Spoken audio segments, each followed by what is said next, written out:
नमस्कार. साहित्ययान 2021 या डिजिटल अभिवाचन महोत्सवामध्ये तुम्हा सर्वांचं मनापासून स्वागत. आज 15 ऑक्टोबर माजी राष्ट्रपती, वैज्ञानिक, विचारवंत, लेखक डॉक्टर APJ अब्दुल कलाम यांचा जन्मदिवस, जो आपण वाचन प्रेरणा दिवस म्हणून साजरा करतो. पुस्तकांवर, वाचनावर भरभरून प्रेम करणारे डॉक्टर कलाम म्हणायचे की या पुस्तकांनी ज्ञानासोबतच मला एक महत्त्वाची गोष्ट दिली, ती म्हणजे आनंद. ही पुस्तकं, हे ग्रंथ, ही माझी सर्वात मौल्यवान ठेव आहे आणि ही ठेव भावी पिढीनेही जपली पाहिजे. या भावी पिढीवर वाचनाचा संस्कार घडायला हवा. जर ही पिढी कर्तृत्वाने, ज्ञानाने, विचाराने समृद्ध व्हायची असेल, सशक्त व्हायची असेल, तर हे वाचन वेड त्यांच्यात मुरायला हवं. आज या वाचन प्रेरणा दिनाच्या निमित्ताने आपण सर्वजणच हा वाचन वसा घेण्याचा, तो जपण्याचा निर्धार करूया. आणि त्याचाच एक भाग म्हणून आज महाराष्ट्र शासनाचा मराठी भाषा विभाग, राज्य मराठी विकास संस्था, माहिती व जनसंपर्क महासंचालनालय आणि व्हिजन व्हॉइस अँड ॲक्ट यांच्या संयुक्त विद्यमाने आयोजित साहित्ययान 2021 हा डिजिटल अभिवाचन महोत्सव होतो आहे. आज आणि उद्या असा 2 भागांमध्ये हा कार्यक्रम आपण ऐकणार आहात, पाहणार आहात. या कार्यक्रमामध्ये राजकीय, सामाजिक, शैक्षणिक, साहित्य, कला या क्षेत्रातले अनेक मान्यवर, अनेक शासकीय अधिकारी सहभागी होत आहेत. या सर्वांचं आणि हा कार्यक्रम पाहणाऱ्या तुम्हा सर्वांचं पुन्हा एकदा मनापासून स्वागत. साहित्ययान 2021 या डिजिटल अभिवाचन महोत्सवाचा आरंभ होतो आहे. माननीय नामदार सुभाष देसाई, माननीय मंत्री मराठी भाषा महाराष्ट्र राज्य यांच्या मनोगताने आणि अभिवाचनाने. प्रबोधन नियतकालिकाच्या शताब्दीच्या निमित्ताने प्रबोधनमधील प्रबोधनकार हा ग्रंथ प्रकाशित होतोय. प्रबोधनकारांच्या प्रबोधन या नियतकालिकामधल्या लेखसंग्रहांचा हा त्रिखंडात्मक ग्रंथ. या ग्रंथाच्या प्रस्तावनेतला काही भाग, त्याचं अभिवाचन माननीय मंत्री महोदय करणार आहेत. 15 ऑक्टोबर हा आपले माजी राष्ट्रपती, भारतरत्न स्वर्गीय डॉक्टर APJ कलाम यांचा जन्मदिवस. ह्या जन्मदिवसाचे औचित्य साधूनच दरवर्षी वाचन प्रेरणा दिन आपण आयोजित करत असतो. महाराष्ट्र शासनाचा मराठी भाषा विभाग या बाबतीत मोठ्या हिरिरीनं, उत्साहानं सर्वत्र उपक्रम आयोजित करत असतो. आणि त्यामुळेच आता वाचनाची प्रेरणा अनेकांना मिळाली पाहिजे. मुलांनीसुद्धा वाचनामध्ये रस घेतला पाहिजे, वाचनाची त्यांची गोडी वाढली पाहिजे, असे हे उपक्रम असतात. परंतु वाचन प्रेरणा दिनानिमित्त ह्यामध्ये सहभागी झालेल्या सर्व वाचकांना मनापासून धन्यवाद देतो. कारण अशा प्रकारचे उपक्रम हे सर्वत्र वाढले पाहिजेत, सर्व लोकांपर्यंत पोहोचले पाहिजेत, अशीच इच्छा आहे. आणि म्हणूनच आणि ह्या कामासाठी ज्यांनी आपला वेळ दिला, त्यासाठी काही कष्ट घेतले, त्या सर्वांना आम्ही मनापासून धन्यवाद देतो. आणि या निमित्तानं महाराष्ट्र शासनाचा हा जो मराठी भाषा विभाग आहे, तो असे अनेक उपक्रम घेऊन पुढे येत असतो. या विभागातल्या सर्व अधिकारी, कर्मचारी आणि सहकार्य देणाऱ्या सर्वांनासुद्धा मी मनापासून धन्यवाद देतो. जय महाराष्ट्र.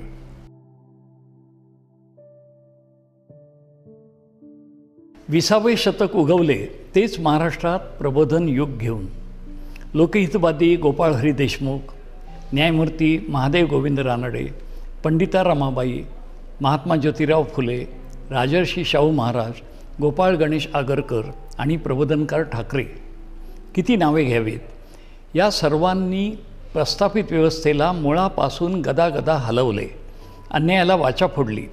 सत्यशोधक बनून त्यांनी बाबा वाक्यम प्रमाणम म्हणायला नकार दिला. या सर्वांना प्रस्थापित मुखंडांनी त्या काळामध्ये सुखाने जगू दिलं नाही. जसजसा समाज जागा होऊन या आधुनिक विचारांकडे कान टवकारून पाहू लागला, तसतसा समाज जीवनाच्या मानगुटीवर तेव्हा घट्ट बसलेला रूढिवाद मागे हटू लागला. राजा राममोहन रॉय यांच्या बंगालप्रमाणेच किंबहुना त्याहून सकस आणि रसरशीत असे हे परिवर्तन होते. हे सर्व महाराष्ट्रात घडले. युरोपात असेच घडले तेव्हा रेनेसान्स म्हणून त्याला जागतिक इतिहासात चिरंतन असं स्थान मिळालं. ते भाग्य महाराष्ट्राच्या पुत्रांच्या वाट्याला आले नाही. खरे तर ही क्रांती कोणत्याही कसोटीवर जागतिक महत्त्वाच्या घटनेहून कमी नव्हती. पण देशाने जिथे महाराष्ट्राची यथोचित दखल घेतली नाही तिथे जगाला जाब कोण विचारणार. ते असो. वर नामोल्लेख केलेले समाजसुधारक थोर खरेच, पण या प्रभावळीत प्रबोधनकारांचे नाव खास वेगळे आहे. पुस्तकी पांडित्यापुरता त्यांचा सुधारकी बाणा तेवढ्यापुरता थांबला नाही. मांडलेल्या प्रत्येक विचाराला दादांनी कृतीची जोड दिली. हे करताना त्याची पुरेपूर किंमत त्यांनी मोजली.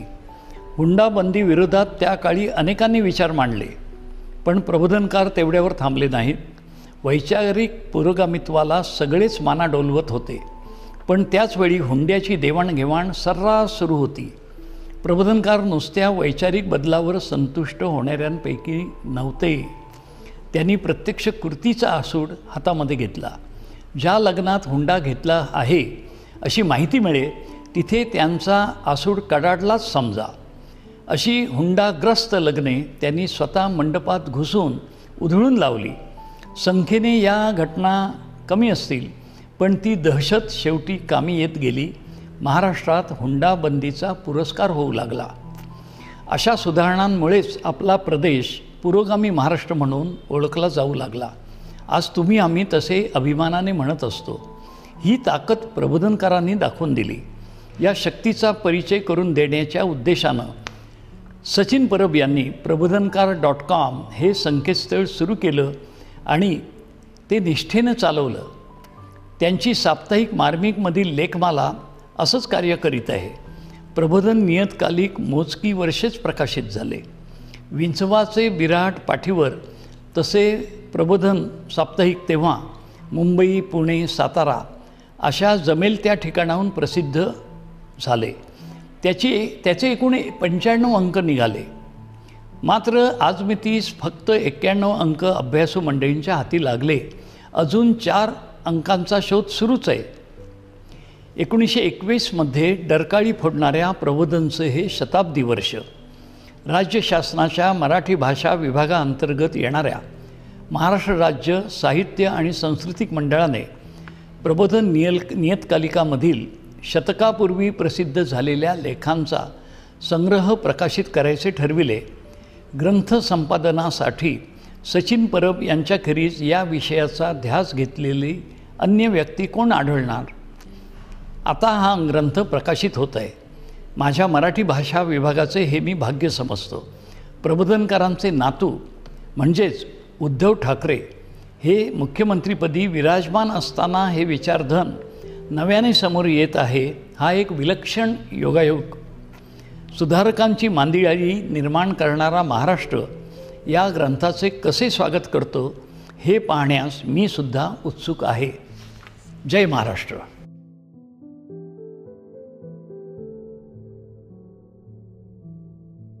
एका मासिकाबद्दलची ही गोष्ट आहे. हे मासिकाचं नाव आहे, इंग्रजी आहे, रीडर्स डायजेस्ट. हे मासिक फेब्रुवारी 22मध्ये सुरू झाले, 1922मध्ये. संपादकाच्या हातात त्यावेळी फक्त पुढचा 1 अंक काढण्यापुरते पैसे होते, पण मासिक तरलं. पहिल्या वर्षात 7,000 वर्गणीदारांचा टप्पा गाठला गेला, मग 20,000, मग 50,000 आणि आज जगभरात या मासिकाचा खप 2,80,00,000 आहे. डेव्हिड वॉलसला हे मासिक सुरू का करावं वाटलं? एक उडाण टप्पू म्हणून प्रतिभा असलेला डेव्हिड या मासिकासाठी कसा झगडला आणि ते त्यांनी कसे यशस्वी केले. एका यशाची ही कहाणी मोठी रोमहर्षक आहे. नियतकालिकांच्या दुनियेतल्या प्रत्येकाने अभ्यास करावा अशी आहे. श्रेष्ठ व्यक्तींचे, संस्थांचे 2 प्रकार आढळतात. पहिल्या प्रकारात ती व्यक्ती ज्या संस्थेशी निगडीत असेल त्या संस्थेचे नाव फारसे कोणाला माहीत नसते, पण त्या व्यक्तीचे नाव मात्र सर्वतोमुखी असते.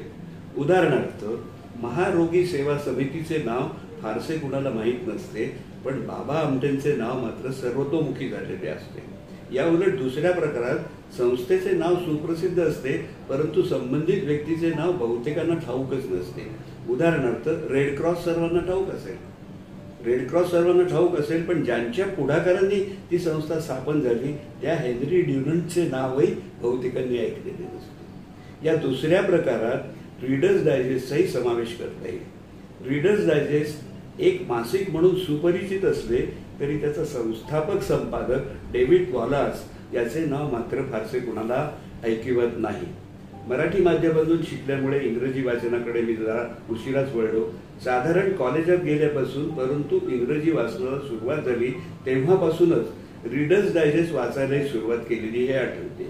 पिक्चर्सक्यू स्पीच सारखी सदरे इंग्रजी सुधारण्याच्या दृष्टीने उपयुक्त वाटायची. ह्युमर इन युनिफॉर्म किंवा लाफ्टर द बेस्ट मेडिसिन मधला विनोदही आवडायचा. कोटेबल कोट्स किंवा पॉइंट्स टू पॉन्डर मधले विचार प्रगल्भ वाटायचे.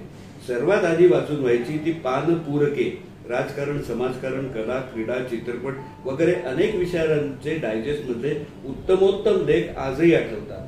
मुख्य म्हणजे आपले जीवन जास्त अर्थपूर्ण, जास्त प्रभावीरित्या कसे जगता येईल याविषयीचे फापट पसारा टाळून दिलेले, मोजक्या शब्दात नेमके सांगणारे, गंभीर विषय क्लिष्टता टाळून हाताळणारे, तात्विक काथ्याकूट न करता प्रत्यक्ष व्यवहारात आणता येईल असे ज्ञान सोप्या शब्दात देणारे लेख हे डायजेस्टचं वैशिष्ट्य. माझ्या अवतीभोवती अनेक माणसे डायजेस्टचे अंक वर्षानुवर्ष सांभाळून ठेवायचे. मी ही जागा अपुरी पडायला लागली तेव्हा फक्त कातरणे जपून ठेवायला सुरुवात केली. ज्ञानाचा आणि मनोरंजनाचा मोठा खजिनाच होता तो. अंक सदाबहार असायचे. कुठलाही अंक कधी उघडून वाचा, त्यात वाचनीय असा काही ना काही मजकूर हमखास सापडेल. डायजेस्ट जगातील सर्वाधिक खपाचे मासिक आहे, यात काही नवल नाही. इतके असूनही डेव्हिड वॉलसबद्दल फारशी माहिती मला किंवा माझ्या माहितीतल्या इतर कुणालाही नव्हती. त्याच्याविषयी कुतूहल मात्र माझ्या मनात जबरदस्त होते. डायजेस्टमध्ये संपादकीय कधीच नसायचे. डेव्हिड स्वतः इतरही काही लेखन करत नसे, कुठल्या जाहीर समारंभात जात नसे, त्याच्या मुलाखती, प्रतिक्रिया वगैरे कधीच प्रसिद्ध होत नसत. विशेषांक काढायची वा जाहीर कार्यक्रम वगैरे करायची डायजेस्टची परंपरा नव्हती. यामुळे व्यक्ती म्हणून डेव्हिड कधीच प्रकाशझोतात नव्हता. 10 डिसेंबर 1951 रोजी प्रकाशित झालेल्या टाइम साप्ताहिकाच्या अंकात डेव्हिड वॉलासवर 8 पानांची एक विस्तृत कव्हर स्टोरी होती. पण हा अपवाद वगळता डेव्हिड विषयी फारसे कुठे प्रसिद्ध झाले नव्हते. खूप नंतर डायजेस्टच्या मार्च 1987 अंकात त्याच्या बुक सेक्शनमध्ये अनफॉरगेटेबल डेव्हिड वॉलास हे त्यांच्याच एका चार्ल्स फर्गसन या माजी वरिष्ठ संपादकाने लिहिलेले पुस्तक प्रसिद्ध झाले. साधारण त्याच सुमारास डेव्हिडच्या एकेकाळच्या सहकार्याने लिहिलेले आतल्या माहितीच्या आधारावर डायजेस्टवर बरीचशी टीका करणारे एक मोठे पुस्तकही ब्रिटिश काउन्सिलच्या वाचनालयातून मिळाले. डेव्हिड बद्दल बऱ्याच वर्षाचे कुतूहल शमायला ही दोन्ही पुस्तके मदत झाली. दिसायला किती लहान वस्तू, मूर्ती महान पण कीर्ती, आकाशाला गवसणी घालण्या इतकी अचाट आणि अफाट.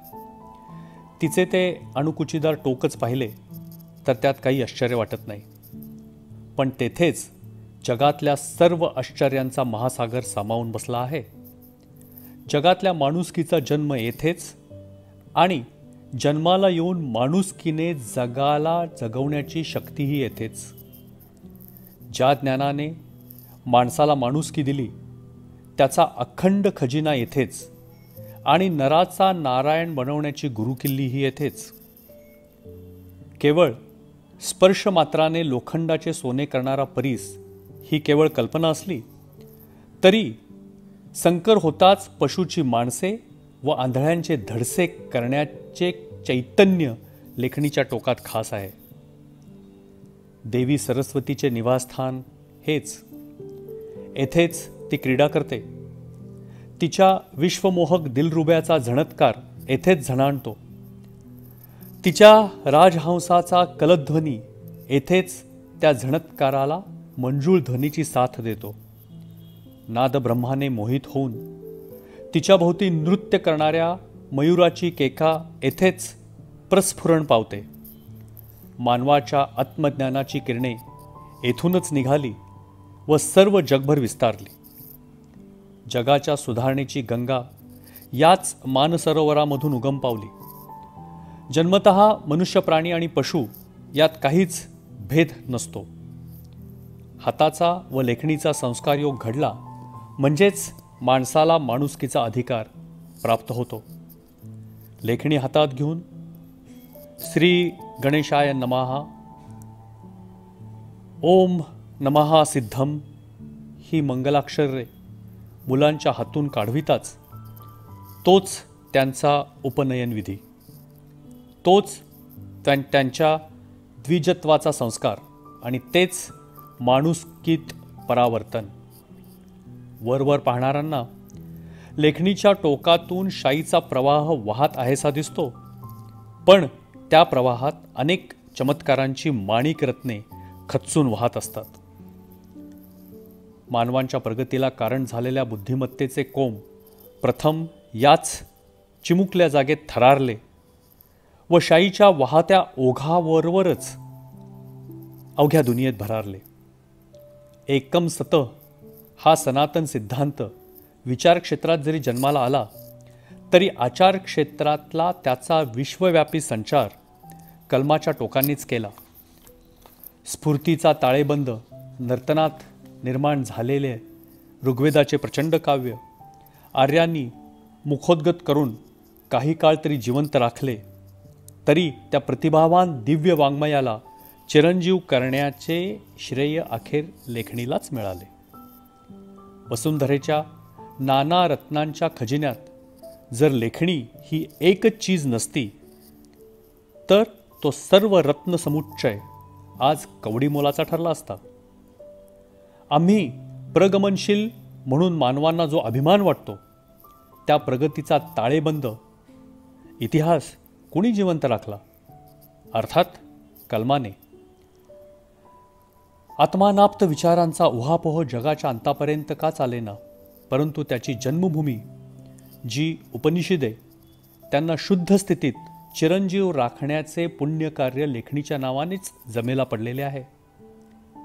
पूर्वी आम्ही कोण होतो, आज कसे आहोत आणि पुढे आमचे काय होणार या प्रश्नांची उत्तरे बिनवाचकता खडाखडा देणारा इतिहास जर लेखणीमधून अखंड वाहणाऱ्या अमृताने अमर केला नसता तर आज आमच्या प्रगतीचे मापन आम्हाला बिनचूक करता आले असते काय? खात्रीने नाही. चेहरा ही माणसाच्या व्यक्तिगत जीवनातली अत्यंत महत्त्वाची गोष्ट. स्वतःच्या चेहऱ्याबद्दल माणसाला वाटणारं आकर्षण कुठल्याही आकर्षणाहून बलवत्तर असतं. कुरूपालाही आपला चेहरा आरशात पाहायला आवडतो, मग सुंदर चेहऱ्याबद्दल तर काय बोलावं. हा चेहरा म्हणजे माणसाला मिळणाऱ्या सामाजिक प्रतिष्ठेचं पहिलं वरदान. पण काय नवल, माणसाला 2 अवयवांचे प्रत्यक्ष दर्शन घडत नाही, चेहऱ्याचे आणि पाठीचे. पाठ म्हणजे एक आंधळा भाग, पण 2 डोळे, 2 कान, नाक आणि जीभ ही रूप, नाद, गंध आणि रस यांचे अप्रूप अनुभवाचे विश्वच देणारी 4 इंद्रिये या चेहऱ्यात असूनही तो काही आपल्याला पाहू शकत नाही. त्याची ओळख पटायची ती दुसऱ्यांनी त्याला पाहिले की त्याच्या दर्शनाच्या प्रतिबिंबातून. म्हणजे माणूस स्वतःपुरता बिनचेहऱ्याचाच असतो, अनुभवाने अलिप्त असतो. आरसा किंवा स्वच्छ जलाशय यातच चेहऱ्याला स्वतःचे दर्शन घडते. ग्रीक कथातल्या नार्सिससने स्वतःचे रूप तळ्यातल्या जलात पाहिले आणि तो त्या प्रतिबिंबाच्या प्रेमात पडला. आत्मप्रेमाचे हे उदाहरण फार प्रसिद्ध आहे. आपल्याकडे याच्याही पेक्षा अद्भुत गोष्ट घडून गेली. अर्थात कोण्या एका काळी यज्ञदत्त नावाचा एक अत्यंत सुंदर तरुण होता.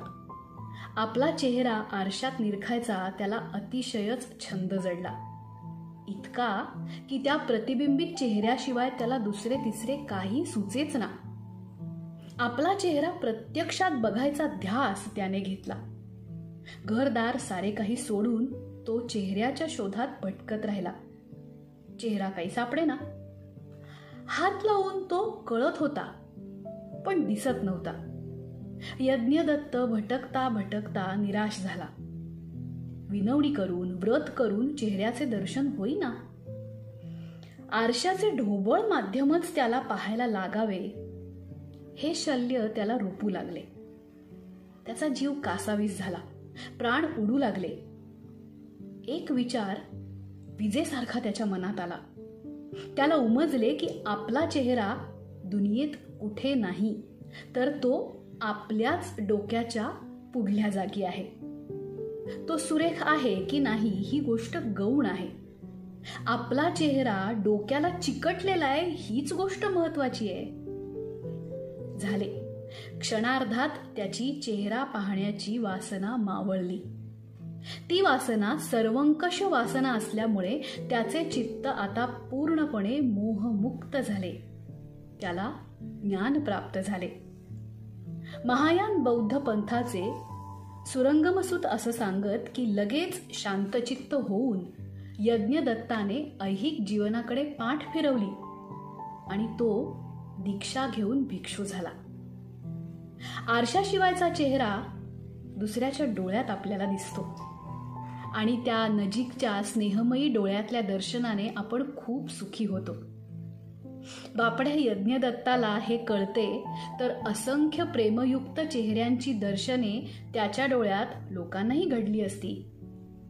कारण चंद्रवदन युवकाच्या डोळ्यात डोकावून बघणं कुणा रमणीला आवडलं नसतं. पण यज्ञदत्त फक्त चेहऱ्याच्या शोधात होता. त्या चेहऱ्याच्या शोधाने झपाटलेला होता. आत्मप्रेमाच्या केव्हाच पुढे गेला होता. त्याला सत्य कळले.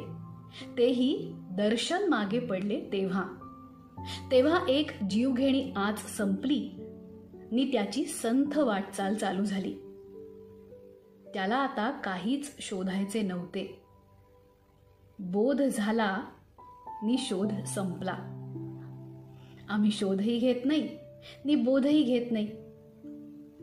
यज्ञदत्त नि आम्ही यांच्यामध्ये फक्त एका सुताचे अंतर आहे, पण ते काही ओलांडण्यासारखे नाही.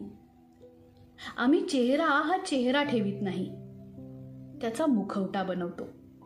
लोकांच्या प्रेरणांप्रमाणे चलाख होऊन तो घडवतो आणि मग तो चढवूनच वावरतो. तो मग इतका घट्ट बसतो की खरा चेहरा कधी दिसतच नाही. आरशात सुद्धा, फोटोत सुद्धा तो मुखवट्याच्या थडग्याखाली गाडला जातो. एखाद्याच भाग्यवानाला हे थडगे फोडून आपला चेहरा फिरून वर काढणे जमते. अत्यंत उत्तम आणि वेगवेगळ्या प्रकारची मासळी खरेदी करणं, ती स्वच्छ करणं, स्वतः बनवणं किंवा आपल्या बायकोला मासळी बनवण्याला मदत करणं आणि ती कुणाही आवडीच्या माणसाला आग्रह करून खाऊ घालताना माशांची गजाली करणं हे छंद असलेले 2 मेहुणे आमच्या कुटुंबात आहेत. मोठ्या बहिणीचे मिस्टर प्रकाश गणपत टिकले आणि धाकट्या बहिणीचे मिस्टर सुशील दाभोळकर. हे दोघेही मासे प्रकरणात बाप आहेत. बाप पैकी हे जे प्रकाश टिकले आहेत ते, अरे या मासे मटणाच्या व्यसनापायी आमची अर्धी इस्टेट गेली, कणकवलेचे खोत होतो आम्ही, असं जाहीर सांगतात. आणि खरंच ते 25-30 वर्षांपूर्वी अशी परिस्थिती होती की यांच्या घरात खेपेला 400-500 रुपयांची मासळी लागायची. एकत्र कुटुंब, सगळेच अट्टल मासे खाणारे. अधूनमधून यांच्याकडे कोंबडी, ससे, बकरा मटण, रानडुक्कर वगैरे प्रकार असायचे. पण मासे मात्र रोज हवेतच. टिकले कुडाळला MSEBीत हेड क्लार्क होते. मी गेलो की लगेच 10-15 मिनिटात त्यांच्या स्कूटरच्या मागे बसून कुडाळच्या मासळी बाजारात चक्कर ठरलेलीच. तसे ते रोजच मासे घ्यायचे. पण मी गेलो की जरा डायलॉगबाजी होत मासळी खरेदी होणार. काय गो, ताजी असत हिशेत का? भाऊनू ताजी? अहो अजून अर्ध्या तासात परत जिती होती एवढी ताजी असत. बघा तुझ्या विश्वास ठेवून घेतोय, नाहीतर आताच काय तर सांग. तो बरोबर असं तो बाजू मेवणो, हा इज्जत घालवशील हा नाहीतर माझी. नाही हो, खऱ्याने सांगतोय. शेतका ताजी फडफडीत असत भाऊनू. किती घालू? 200ची? बाय बाय बाय गो. 4 शेतकांचे 200 नी 300 लावूक लागला तर गाडी कुची लागतली माका. मग अशीच घेऊन जावा. तुमच्याकडे काय पैसे मागलेत आम्ही कधी? नको गो बाय आमका फुकट. बरं 150 घाल होय तो वाटो. नाही होय करता करता 150ची शेतक, 100चे पेडवे, 100चे सौंदाळे असा सगळा 300-350चा माल घेण्यासाठी टिकले भाऊजी मार्केटमध्ये पाऊण 1 तास घालवणार म्हणजे घालवणारच. आपली खरेदी करून झाली तरी आम्ही दोघे फालतू चौकशा करत कोण कुठली मासळी घेतो ते बघत मार्केटमधून फिरत राहायचो. कोणी ओळखीच्यातला नग भेटला आणि विषय निघाला तर कारगिल प्रकरणात वाजपेयींनी काय करायला पाहिजे होतं या विषयावर तिथल्या तिथे परिसंवादही रंगत होते. 91च्या जूनमध्ये मुंबईला आल्यावर आम्ही एका चाळीत घाटकोपरला राहत होतो. आजूबाजूला मालवणी माणसं होती. त्यामुळे कुणाच्या ना कुणाच्या चुलीवरच्या किंवा गॅसच्या शेगडीवरच्या तव्यावर तळल्या जाणाऱ्या मांदेल्यांचा नाही तर बोंबलांचा वास सगळ्या चाळीत परमळत असायचा. अवचिता परिमळू हे नेहमीच होतं. मालवणी मुलखात फुले घमघमतात आणि मासे परमळतात. याच्यावरून अशोक बागवेंचा एक विनोद आठवला. एकदा असंच आम्ही हॉटेलमध्ये जेवत असताना बागवे म्हणाले की संत ज्ञानेश्वर हे मूळचे मालवणी होते. काय सर काय फेकताय असं म्हणून आम्ही हसायला लागलो तर बागवे एकदम गंभीर चेहरा करून म्हणतात कसे, अरे ज्ञानेश्वरीच्या मूळ प्रतीत शेवटी पसाय जाणार ईश्वरनिष्ठांची मांदेली असं लिहिलेलं मी वाचलेलं आहे. अर्थातच मांदियाळीवरची बागवेंची ही कोटी हसता हसता पुरेवाट करणारी होती. आमच्या कवितांच्या गावामधल्या भिडूंपैकी एक मिशीवाले शाकाहारी सोडले तर आम्ही सगळे मासे या प्रकारावर तुटून पडणारे. पण आमच्यात मासळीच्या वेगवेगळ्या डिशेस स्वतः बनवणारा एकच आणि तो म्हणजे किशोर कदम. किशाने आम्हाला कित्येक वेळा खारदांड्याला नेऊन स्वतः ताजी फडफडीत मासळी आणून खिलवली आहे. भरलेला मसाला बांगडा ही त्याची स्पेशालिटी आहे. असे भरलेले 5-5 बांगडे एकावेळी फस्त करताना मी त्याला बघितलं आहे. उत्तम मासळी खरेदी करणं, ती स्वतः बनवणं आणि मित्रांना ती आग्रह करून करून खाऊ घालणं हे किशोरचं 3 अंकी नाटक आम्ही अनेक वेळा बघितलेलं आहे. दुसरा एक चवीनं स्वतः मासे खाणारा आणि खिलवणारा मित्र म्हणजे विश्वास पाटील. याला कोंबडी एवढेच मासेही प्रिय. काळी रुंद पाठ असलेला 1.5 किलोचा खेकडा तुम्ही एकट्याने खाऊ शकता, पचवू शकता. तसं करताना विश्वासला मी 2 वेळा बघितलेलं आहे. एकदा दादरच्या प्रीतम हॉटेलमध्ये आणि एकदा फोर्टमधल्या भारतमध्ये. घाटावरचा असून कोकणी माणसापेक्षा मत्स्याहारावर प्रेम असलेला माझ्या बघण्यातला हा एकमेव कोल्हापुरी. आगरी मसाल्याचा अत्यंत चविष्ट जिताडा खावा तर दमयंती वहिनीच्या हातचा. दमयंती भोईर अशी सही न करताही तिची दर्जेदार कविता जशी ओळखू येते तद्वतच हा जिताडा दमयंती वहिनीनेच केलाय हे दर्दी मासे खाऊन ओळखू यावं एवढी त्यावर तिची स्वतंत्र मुद्रा असते. मोहन भोईर हा आमचा नाटककार आणि प्रकाशक मित्र हा दमयंतीचा नवरा. वाशी गावात त्यानं आपल्या घरी जिताडा आणि तांदळाच्या पांढऱ्या शुभ्र भाकरी खायला आज तागायत किती शेकड्यांनी साहित्यिकांना नेलं असेल कोण जाणे. एकदा करावे गावात मोहनने एक कार्यक्रम तिथल्या शाळेत लावला. रमेश तेंडुलकर सर, मंगेश पाडगावकर, विषम चौगुले अशी भरी मोठी फौज होती.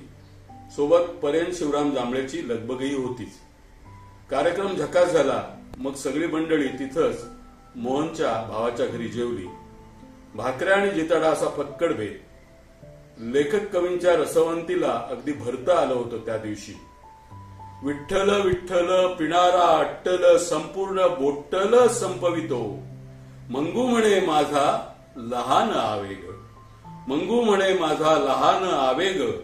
मला 4 पेग पुरे बापा ही पाडगावकरांची पुढे गाजलेली वात्रटिका पहिल्यांदा आम्ही तिथं करावे गावात जेवताना ऐकली आणि ते मासळीचं जेवण फक्कड झालं. सगुण भक्ती योगात प्रत्यक्ष इंद्रियांना राबवता येतं. इंद्रिय साधनं आहेत, विघ्न आहेत किंवा उभयरूप आहेत. ती मारणारी आहेत का तारणारी आहेत हे पाहणाऱ्याच्या दृष्टीवर अवलंबून आहे. समजा एखाद्याची आई मरणशय्येवर पडलेली आहे आणि त्याला आईला भेटायचं आहे. मध्यंतरी 15 मैलांचा रस्ता आहे. ही वाट मोटार चालेल अशी नाही, आपली मोडकी तोडकी पाऊलवाट आहे. अशा वेळी ही वाट साधन आहे का विघ्न आहे?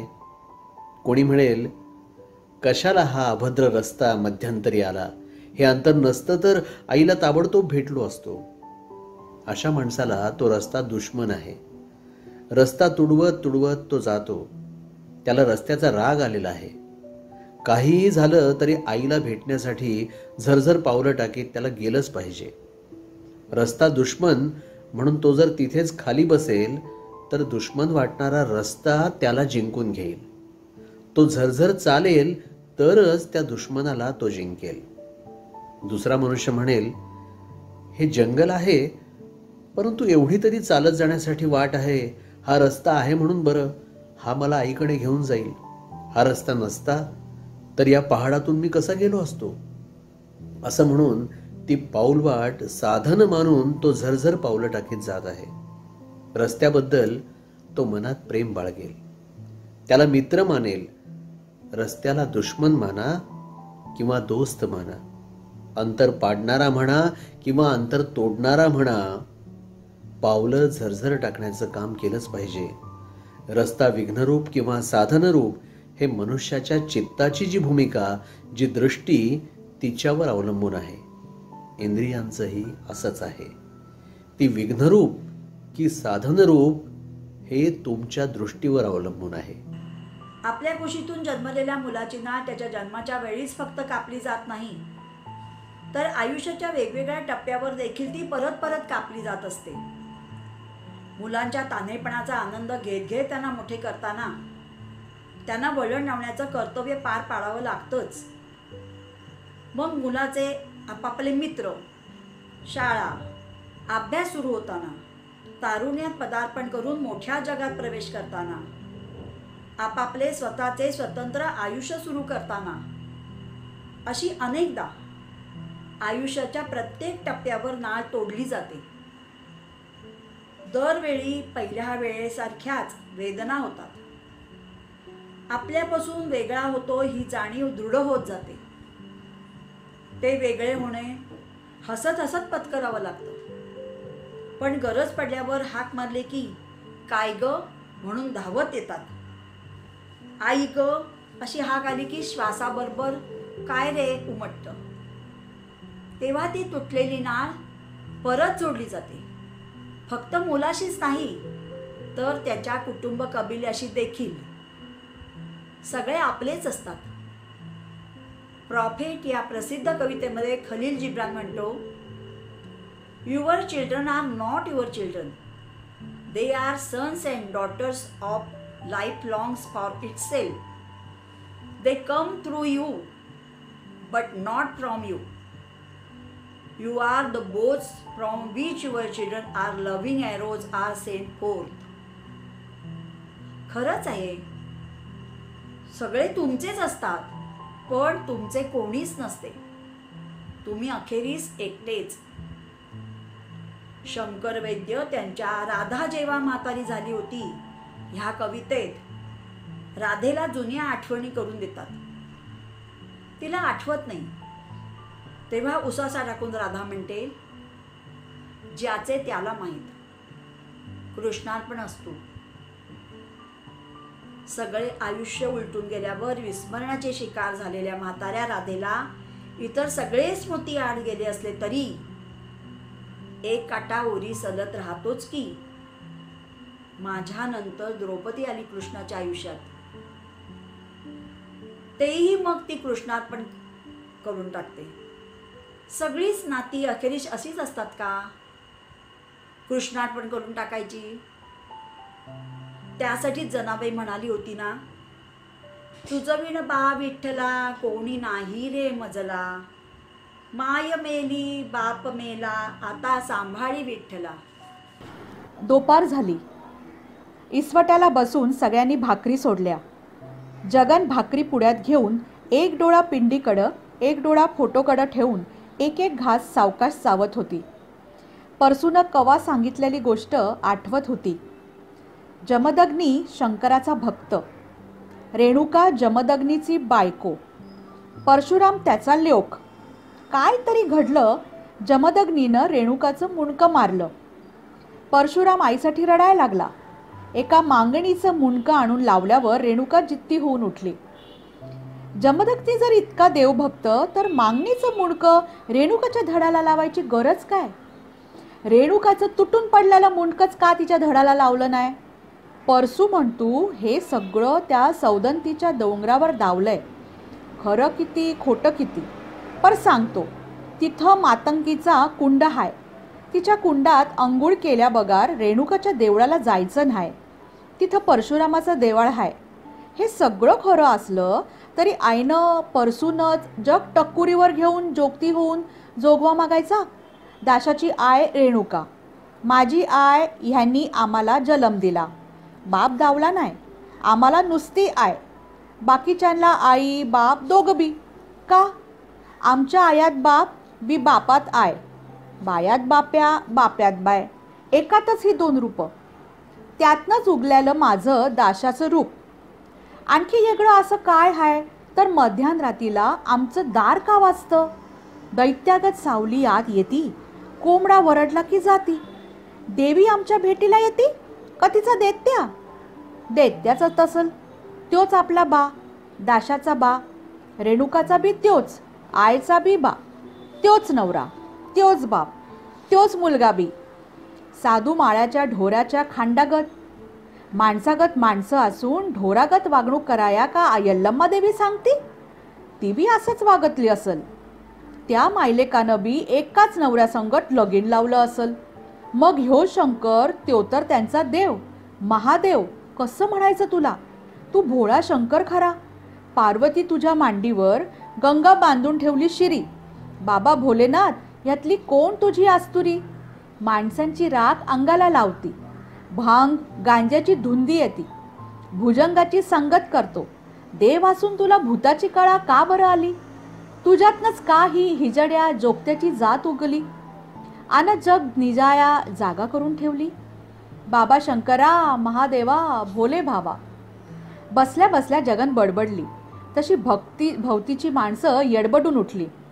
जगने काय झालं ग? सावध हो बया. कोयनी म्हणली. मी सावध आहे. मला काय बी झालं नाही. मग आत्ता काय म्हणत होती ते? काय नाही. देवाचं त्या शंकराचं महादेवाच्या नावानं वाईट चारडले. व्हय, पण तसं का केलंस ग पोरी? वाटलं मनाला आरडलं त्याच्या नावानं. दुसरं तर काय नवं ना? नाही नाही, दुसरं काय नाही. कोयनी चित्तागत झाली होती. जगनकडं बघत तिनं एक बोट तडकवलं. ए बेन्यानू, यल्लम्माची मस्करी करू नगसा. येल्लीला कळलं तर परडी पालती घालल. एकेकाला बुळं करल. मग बसा बोंबलत. तुमच्या बायका बी जात्याल्या वाफलून दुसऱ्याचा हात धरून. तर इतकं सांतपण असतं तर येल्लीनं का हात पसरून दान मागितला असतं ग कोयने? जगन म्हणाली.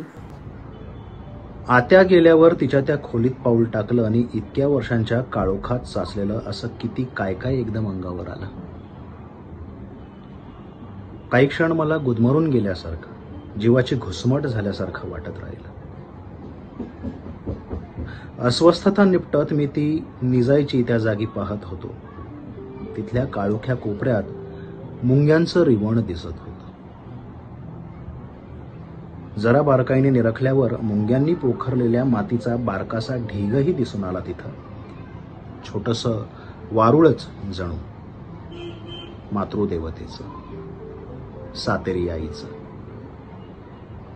होय, आका आत्याही मला माझ्या कुटुंबाची वंशवेल जीवापाड जोपासून ती फुलवणाऱ्या वाढवणाऱ्या रक्षक मातृदेवतेचंच प्रत्यक्षातलं रूप वाटतं.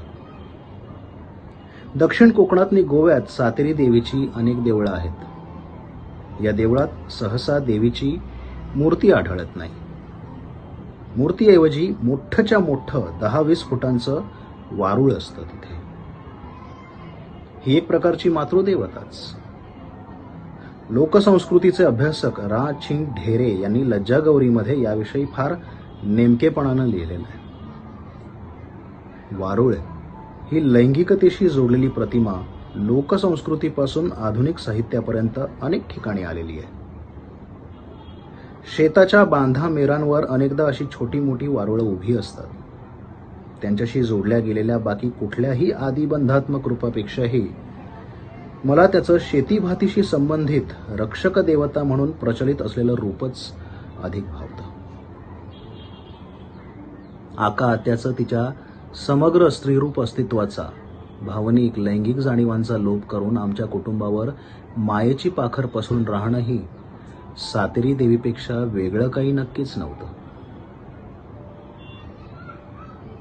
आजीच्या मृत्यूनंतर कोवळ्या वयातल्या मुलांना संसाराला टाकून आजोबा परागंदा झालेले. त्यावेळी अक्का आत्यानं धीरानं आणि कष्टानं हा मोडका गाडा खांद्यावर घेतला नसता तर सगळीच धानाधिस्पट होऊन गेली असती आमच्या कुटुंबाची. घराची मेढी होऊन घर सावरणारी अशी एखादी करती धरती भक्कम घरकारीण नसेल तर कुटुंबाच्या कुटुंब कसं देशोधडीला लागतं तेही आपण अनेकदा आजूबाजूला पाहिलेलं असतंच. आत्याचं पांढऱ्या कपाळानं माहेरी परतणं हे एका अर्थी आमच्या कुटुंबासाठी इष्टापत्तीच ठरली नव्हती काय? स्वतःचे सगळे भोग, वासना, स्वार्थ सगळं बाजूला सारून काय केलं नव्हतं या आदिमायेनं भावंडांच्या कुटुंबासाठी? एकदा पंढरपुरात गेली असताना आत्यानं नाथपंथीय गुरु घेतला होता. या नाथपंथीय तत्वज्ञानातलं एक विचारसूत्र असं सांगतं की जीव कुठलाही असो त्याला अज्ञानरूपी अंधकाराची असंख्य पटलं वेढून असतात. खूप प्रयत्नांनी आपण एक एक पटल बाजूला करत गेलो तरी अंधार पूर्णपणे नष्ट कधीच होत नाही. बीजरूप अंधार कायमच उरतो, तोच आदिमल. आका आत्याच्या अनुषंगाने माझ्याच मनाच्या तळघरातल्या अंधाराचा वेध घेतानाही जाणवत राहत. कितीही पुटं बाजूला केली तरी या आदिमायेला जाणून घेताना अंधाराचंच बीजमूळ हाती येतं. आपल्या आत आत तळघरात आका आत्यासारख्या आणखी असंख्य पूर्वजांची रूपं असू शकतात. मी आहे याचं कारण माझ्या आधी ते सगळे होते. मीच आहे आणि तरीही मीच आका आत्याही आहे. मुंग्यांनी अंधाऱ्या कोपऱ्यात जमविलेल्या मृत्तिकेच्या कणाकणात मला तिच्यासह माझ्यात सामावून गेलेल्या सगळ्यांची जाणीव होत राहते. ते मला साधवीत राहतात, जागवीत राहतात. कधीतरी मध्यानरातीला त्यातलाच कुणीतरी एक शंख वाजवतो, नैसर्गिक भूकांना चाळवतो.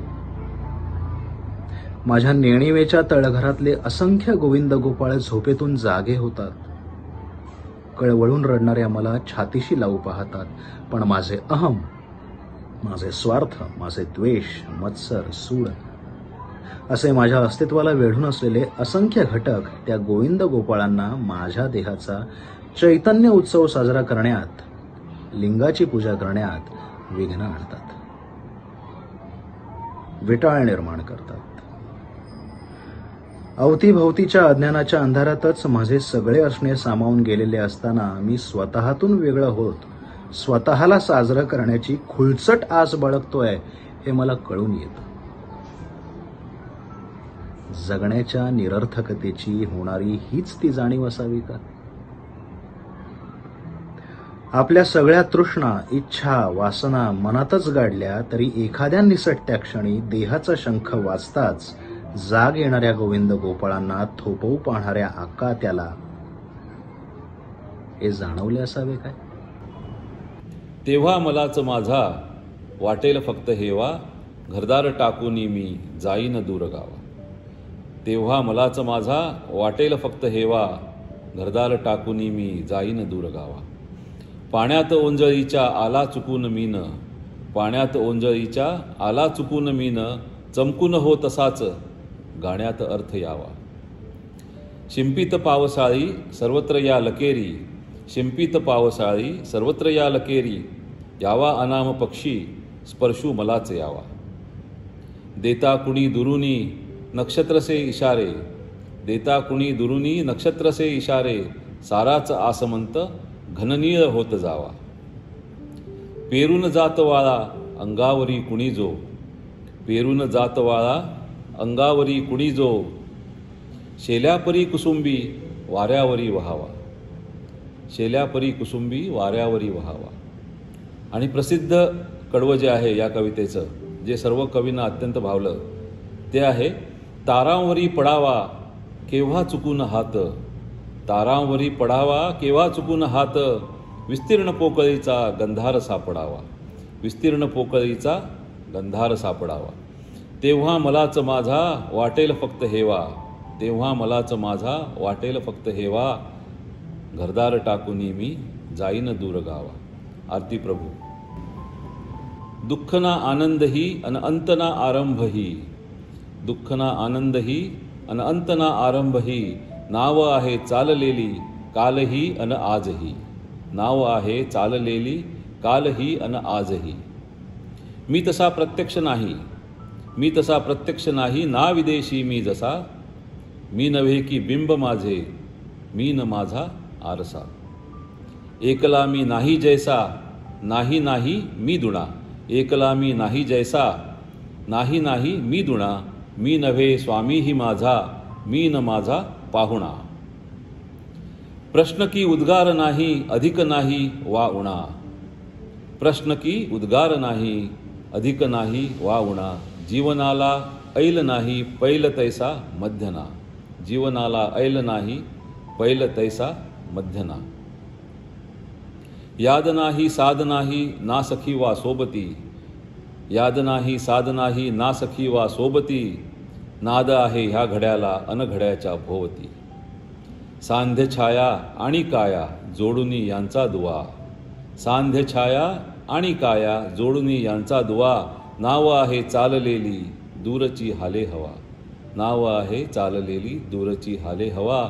दुःख वा आनंदही, दुःख ना आनंदही अन अंत ना आरंभही, नाव आहे चाललेली कालही अन आजही. आरती प्रभू. कुणीतरी असं म्हटलंय की पुस्तकं म्हणजे नुसते कागदांचे गठ्ठे एकत्र बांधून ठेवलेले नसतात, तर माणसांची जिवंत मनं आपल्यासमोर या पुस्तकांच्या रूपाने ठेवली जातात. आणि अशी अनेक जिवंत मनं आपल्या घरातल्या किंवा वाचनालयातल्या पुस्तक संग्रहामध्ये आपण निगुतीने जपून ठेवली आहेत, जपून ठेवत असतो, ज्यातून जाणीवांचं, अनुभवांचं एक समृद्ध विश्व तयार होत असतं. कधी त्यात एखादी कविता असते, कधी कथा कादंबरी असते, कधी तत्त्वचिंतन असतं. विषयांचं, आशयांचं वैविध्य असणारा साहित्यायन 2021 डिजिटल अभिवाचन महोत्सव आपण अनुभवता आहात. यानंतर पुढचे काही मान्यवर. मी आणि माझा भाऊ देव्हाऱ्यासमोर उभे होतो. आमच्यासमोर वडील उभे होते, भयंकर रागावले होते. त्यांची अशी मुद्रा मी फारच क्वचित पाहिली होती, त्यामुळे मी घाबरलो होतो. भाऊही घाबरला असावा असं मला वाटत होतं, पण तो न घाबरल्यासारखा दाखवत होता. वडील विचारत होते, देवासमोरचे पैसे कोणी घेतले? दोघांचंही उत्तर होतं, मी नाही घेतले. वडिलांचा यावर विश्वास नव्हता. घरात तिसरं माणूस नव्हतं. सकाळी त्यांनी पैसे देवाच्या फळीवर ठेवले होते आणि मग ते दिवसभराच्या कामासाठी बाहेर निघून गेले होते. संध्याकाळी ते परतल्यावर त्यांना आठवण झाली असावी. त्यांनी देव्हारा पाहिला, पैसे नव्हते. भावाला अलीकडे हातोहात पैसे उचलण्याची सवय लागली होती. सोरट खेळायचा नादही त्याला लागला होता. पैसे चोरून तो आईस्फ्रूट खायचा, पतंग उडवायचा. आमच्याच नाही तर शेजाऱ्यांच्या घरातले पैसेही त्याने लांबवले होते. एक दोनदा तो पैसे चोरताना सापडला होता. त्याच्या या सवयीने वडील हैराण झाले होते आणि आता परत देवापुढचे पैसे गायब झाले होते. वडिलांना वाटत होतं, देवापुढे पैसे आहेत म्हटल्यावर चोरायची हिंमत होणार नाही, पण ते गेलेच होते. असे कितीसे होते पैसे? फक्त 4 आणे. पण वडील संतापले होते. त्यांच्या लेखी पैसे किती होते हे महत्वाचं नव्हतं, तर ते देवापुढून उचलण्या इतका पोर निर्ढावला होता. ते माझ्याकडे वळून म्हणाले, तू उचललेस पैसे? मी म्हणालो नाही. मग ते भावाकडे वळले. तू घेतलेस पैसे? भाऊ सराईतपणे बोलल्यासारखा म्हणाला, नाही, मी बघितले पण नाही. खरं बोल, चांबडी लोळवीन. भाऊ घुटमळला, म्हणाला, नाही. वडिलांनी पुन्हा माझ्याकडे बघितलं. तू बघितले होतेस पैसे? मी नाही म्हणालो. वडिलांना ते अपेक्षितच होतं. मी खरं बोलणारा होतो. वडिलांच्या शब्दाबाहेर कधीही नव्हतो. मी मुलांमध्ये फारसा खेळायलाही जात नसे. वडिलांचे डोळे सुईसारखे रोखलेले होते. ते आलटून पालटून दोघांना पुन्हा पुन्हा विचारत राहिले, पण उत्तर नाहीच. मला वाटलं आता वडिलांच्या संतापाचा कडेलोट होईल. ते नेहमीप्रमाणे हातात काठी घेतील आणि भावाला बदलून काढतील. मी घाबरलो. माझ्या तोंडून शब्द फुटेना. असे काही क्षण गेले, ताणलेले, घुसमटलेले. पण का कोण जाणे वडिलांचा संताप वाढला नाही. उलट आवाज अचानक खाली आला. भावाने ज्या रीतीने त्यांच्या डोळ्याला डोळा भिडवला त्यामुळे ते नरमले असतील. आता त्यांनी वेगळाच पवित्रा घेतला. म्हणाले, खरं सांगा, देव तुमच्याकडे बघतो आहे. त्याने पाहिलंय पैसे कोणी उचलले ते. त्याच्याजवळ कबूल करा, नाहीतर तो शिक्षा देईल. त्याला सगळं कळलं आहे. तरीही दोघं तसेच उभे, ठिम्म. मग अचानक कसे कोण जाणे पराभूतासारखे वडील तिथून एकदम निघूनच गेले. मला खूप विचित्र वाटलं. मी भावाकडे बघितलं आणि विचारलं, कुठे गेले 4 आणे? तो खांदे उडवत म्हणाला, मला काय माहित, आणि गेला पळून. तिथे आता मीच उरलो होतो. मी देवाकडे पाहिलं. तो शांतपणे समोर बघत होता. मला देवाची भीती वाटली नाही, पण मला वडिलांची भीती वाटली. त्यांच्या विझर गेलेल्या डोळ्यांची भीती वाटली.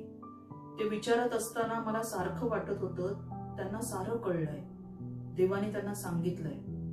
म्हणूनच तर ते निघून गेले नाहीत ना. त्यांना भावाच्या डोळ्यांची भीती वाटली होती की माझ्या शांत राहण्याची? मला सारखं वाटत होतं सांगावं वडिलांना, पण जीभ टाळ्याला चिकटली होती. खरं सांगतो, मला वडिलांना हरताना बघायचं नव्हतं. मी निराशेने मान खाली घातली. खिशात 4 आणे तसेच होते. आता ते खर्चण्याचंही त्राण उरलं नव्हतं. ते पुन्हा देव्हाऱ्यात ठेवून द्यावे असं वाटत होतं, पण मी ते ठेवले नाहीत. कदाचित त्यामुळे मी आणखीनच अडकलो असतो असं मला वाटत राहिलं. मी तसाच बाहेर आलो. खिसा खूप जड झाला होता. 4 आण्यांचं नाणं बद्ध होऊन पडलं होतं. मी निरुद्देश चालत राहिलो, पण बधीरपणातही 2 गोष्टी मला स्पष्टपणे जाणवत होत्या. रस्ता संपत नाहीये आणि नाणं जड होत चाललंय. श्रीराम रावणाशी युद्ध करतात आणि विजयी होऊन अयोध्या नगरीस परततात. चैत्र शुद्ध प्रतिपदा म्हणजे पाडव्याच्या दिवशीची ही घटना. अयोध्येचे रहिवासी खूप आनंदात असतात. घरोघरी रांगोळ्या काढल्या जातात, पक्वान्न शिजतात, नवीन वस्त्राप्रमाणे बाहेर निघतात. हे पाहून श्रीराम भक्त हनुमानास वाटते की आपल्या नगरीत, किष्किंधा नगरीत सुद्धा हा विजयोत्सव साजरा व्हायला हवा. हनुमान श्रीरामांकडे जातात आणि किष्किंधा नगरीत जाण्यासाठी परवानगी मागतात. श्रीराम त्वरित होकार भरतात. पुढे हनुमान श्रीरामांसमोर नाचणी तेथे नेण्याची म्हणजे किष्किंधा नगरीला नेण्याची इच्छा बोलून दाखवतात. श्रीराम त्यास अनुमती देतात. मात्र ही गोष्ट जेव्हा तांदूळाच्या कानावर पडते तेव्हा त्याचा अहंकार दुखावतो. तांदूळ श्रीरामांकडे जातात आणि आपली नाराजी व्यक्त करतात. तांदूळाशिवाय कुठचेही कार्य संपन्न होऊ शकत नाही. अगदी बारशापासून मृत्यूनंतर होणाऱ्या विधींमध्ये सुद्धा तांदूळ अनिवार्य असतो, अशी भूमिका तांदूळ घेतो. अर्थात ही गोष्ट सत्यच आहे. त्यामुळे श्रीरामही बुचकळ्यात पडतात आणि तांदूळ का नाचणी हा निर्णय इंद्रदेवांवर सोपवण्याचे ठरवतात. इंद्रदेवांना कार्यबाहुल्यामुळे वेळ नसतो, म्हणून ते 6 महिन्यांनंतर येण्याचे आश्वासन देतात. तोपर्यंत नाचणी आणि तांदूळ दोन्हीही डबाबंद केली जातात. 6 महिन्यांनी इंद्रदेव आपण येऊ शकत नसल्याचे कळवतात आणि श्रीरामाला निर्णय घेण्यास सांगतात. जेव्हा श्रीराम दोन्ही डबे उघडतात तेव्हा त्यांच्या लक्षात येतं की तांदूळ पूर्णपणे कीड लागून खराब झालाय, तर नाचणी ताजी टवटवीत आहे. श्रीराम खुश होतात आणि नाचणीला आपल्या कुळाचं नाव देतात रघुकुलोत्पन्न म्हणून रागी. हनुमान हे शक्तीचं, बळाचं, आरोग्याचं प्रतीक आहे. मग त्यांना जी प्रिय ती बलदायी, आरोग्यदायी असणारच. आपल्या संस्कृतीत कथा स्वरूपात रूपके वापरून शिकवण दिली जाते, त्याचंच हे एक उदाहरण. आपल्याला निसर्गाकडून शिकण्यासारखं खूप काही आहे. आपलं कर्तव्य निरपेक्षपणे बजावणं ही गोष्ट आपल्याला निसर्ग शिकवतो. म्हणजे बघा ना, झाड कधी अशी फुशारकी मिरवतं का की माझ्यामुळेच ही सृष्टी हिरवीगार आहे, किंवा पाऊस असं कधी म्हणतो का की हे सगळं जे आहे ते माझ्यामुळेच आहे. सूर्य कधी असं म्हणतो का की किंवा विकेंडला मला जायचंय थंड हवेच्या ठिकाणी. पण आपण माणसं मात्र आपल्या जवळच्या माणसांसाठी जरी काही केलं तरी 1000 वेळा बोलवून दाखवतो आणि परतफेडीची अपेक्षा करतो. इतकंच कशाला, आपला शब्द ऐकला जातोय तोवर सगळी नाती प्रिय वाटतात. जेव्हा आपला अपमान होतो किंवा आपल्या मनाप्रमाणे वागलं जात नाही तेव्हा हीच माणसं आपली वाटेनाशी होतात. निसर्गात असं नाही होत. याचा अनुभव मी नुकताच घेतला. माझ्या घराच्या छोट्याशा गच्चीत एका पारव्याच्या जोडीने त्यांच्या प्रेमाचा पुरावा झाडाच्या एका कुंडीत ठेवला. सगळे सरपटणारे प्राणी, चिमण्या, पक्षी यांना आमचं घर कम्फर्टेबल आणि सुरक्षित वाटतं की काय माहित नाही. जुनी लोक म्हणतात ना, घर फक्त आपलंच नसतं. याचा प्रत्यय मला अगदी नेहमी येतो. त्या पारव्याच्या जोडीतला बाबा आई आणि अंड्यांची सोय करून निघून गेला. आई मात्र या अंड्यांचं रक्षण करत होती. त्यात मध्येच पाऊस पडत होता, कधी ऊन, कावळे दादा टपून होतेच. पण ती माऊली नेटाने आपल्या अंड्यातल्या पिलांचा सांभाळ करत होती. गच्चीत सगळीकडे पिसं आणि घाण झाली होती. बरं, ती पिल्लं अंड्यातनं बाहेर आल्याशिवाय काहीच करता येत नव्हतं. मी खिडकीचा पडदा देखील हळूच उघडत होते. कपडे वाळत घालताना देखील खूप काळजी घेत होते. जरा खुट्ट झालं की ती आई लगेच आपले पंख पसरत होती. अगदी डोळ्यात तेल घालून आपल्या पिल्लांचा सांभाळ करत होती. तिच्या स्वतःच्या भुकेसाठी ती काय करत होती माहित नाही. मिस्टर पारवा तिला काही आणून द्यायचा तेही माहित नाही. फायनली त्या अंड्यातून 2 गोंडस पिल्लं बाहेर आली. मी पहिल्यांदा जवळून लाईव्ह इतकी गोड पिल्लं पाहिली होती. मग तर मी बाळबाळंतिणीला अजिबात डिस्टर्ब करायचं नाही असं अगदी ठरवून टाकलं. तिचं तिच्या पिल्लांवरचं प्रेम पाहून मला अगदी भरून यायचं. अगदी कमी वेळात त्या पिल्लांनी आपले पंख फडफडावायला सुरुवात केली. मी रोज त्यांच्याकडे आणि त्यांच्या आईकडे बघायची. उगाच माझ्या आईपणाशी कम्पेअर करायची. माझं पिल्लू पहिल्यांदा पालथं पडलं, रांगायला लागलं, चालायला लागलं. हे सगळे क्षण साठवून डोळ्यात पाणी आलं माझ्या. त्या आईला पण असंच वाटत असेल का असं वाटत होतं. ती आई आपल्या पिल्लांसाठी खायला आणायला बाहेर जायची तेव्हा उगाच मी त्यांचं रक्षण करायची. म्हणजे मला वाटायचं खरंच त्याची गरज होती का, किंवा मी रक्षण करू शकत होते का, याचा विचार न करता मनाने मी सगळं करायची. ती आली की मला हुश्श व्हायचं. काही दिवसांनी ती पिल्लं उडून गेली. आई पण दिसेना. मी खूप बेचैन झाले. कुंडीत आणि गच्चीभर त्यांनी घाण करून ठेवली होती, पण त्या घाणीपेक्षा आई आणि पिल्लं कुठं गेली आहेत याचाच मी शोध घेत होते. माणसं जितकी मी माझं करतात तितकं निसर्गातले सजीव करत नाहीत. आपल्या मुलांनी आपल्या म्हातारपणाची काठी व्हावी अशी अपेक्षा आपण करतो.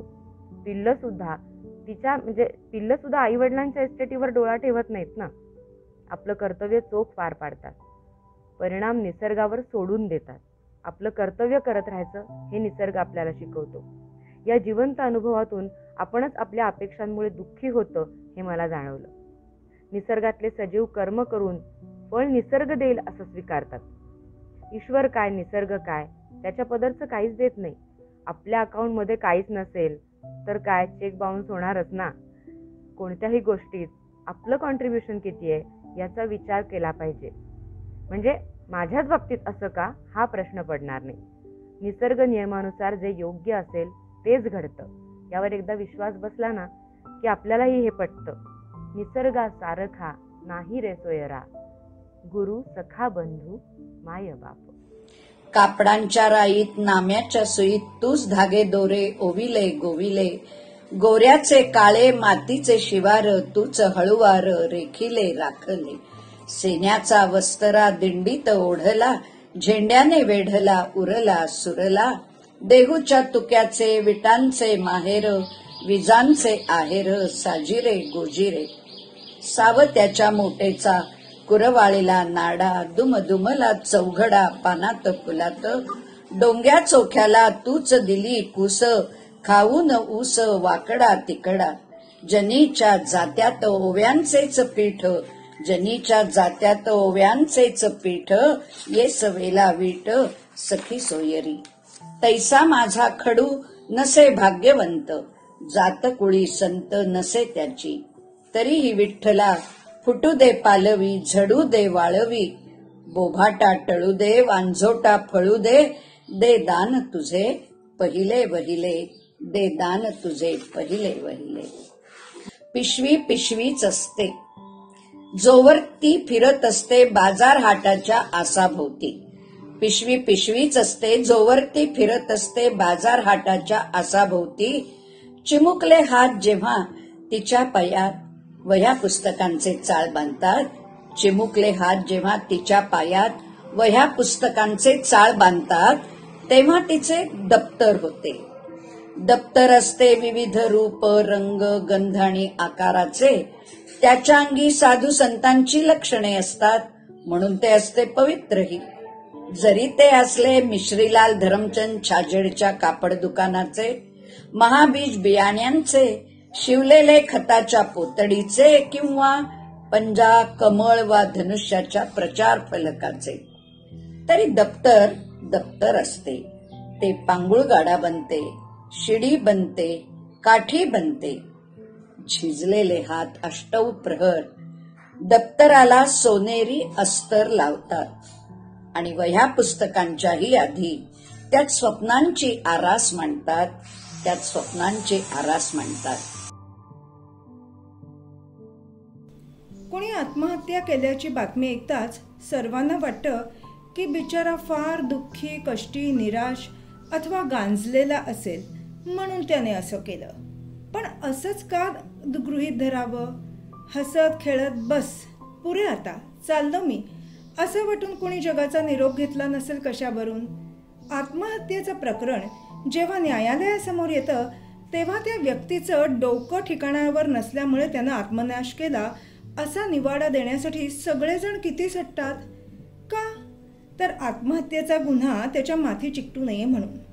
पण आधी आत्महत्या ही गुन्ह्याच्या सदरात घालणं बरोबर नाही. जो तो आपल्या जीवाचा मालक असला पाहिजे, त्यात अनैसर्गिक असं काय आहे? कुणाला राजी खुशीने जगाचा निरोप घ्यावासा वाटणे ह्यात अशक्य काय आहे? राजी खुशीने लोक सेवानिवृत्त होत नाहीत का? आपल्याकडे होत नाहीत म्हणा.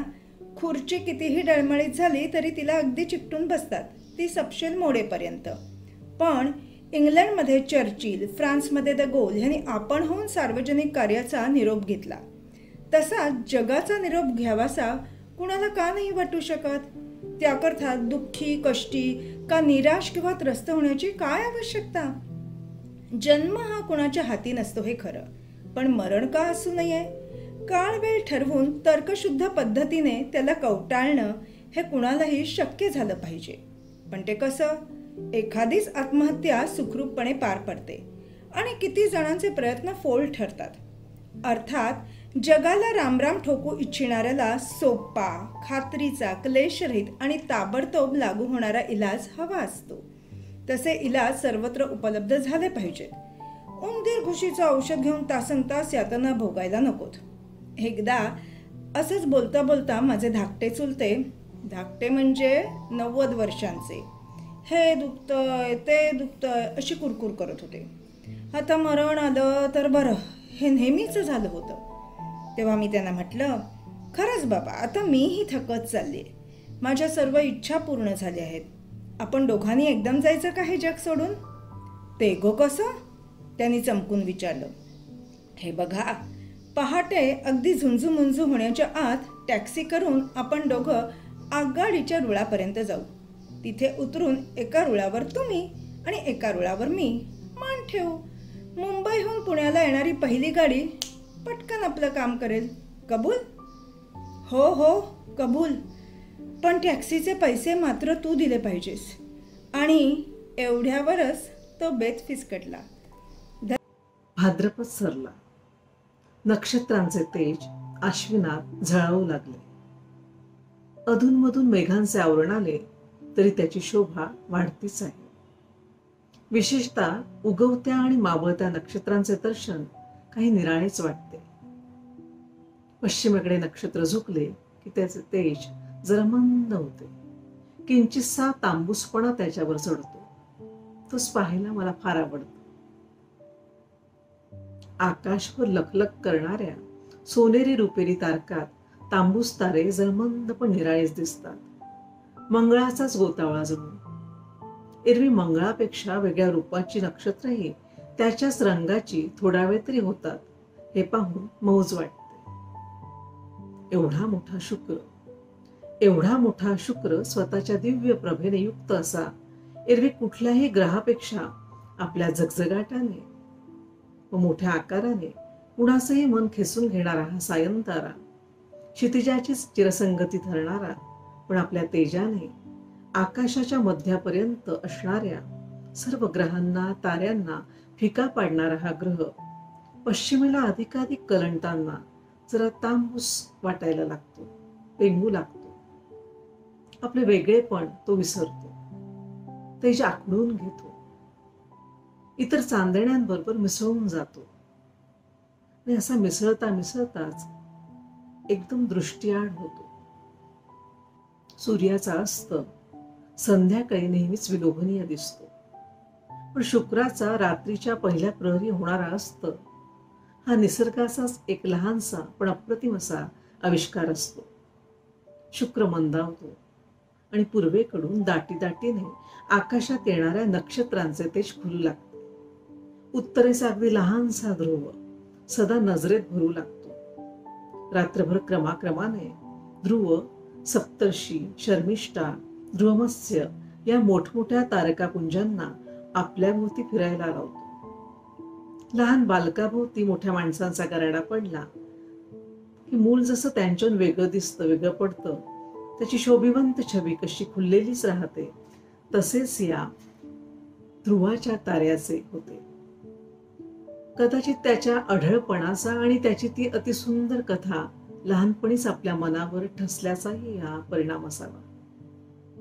ध्रुव कधीच भडक वाटत नाही.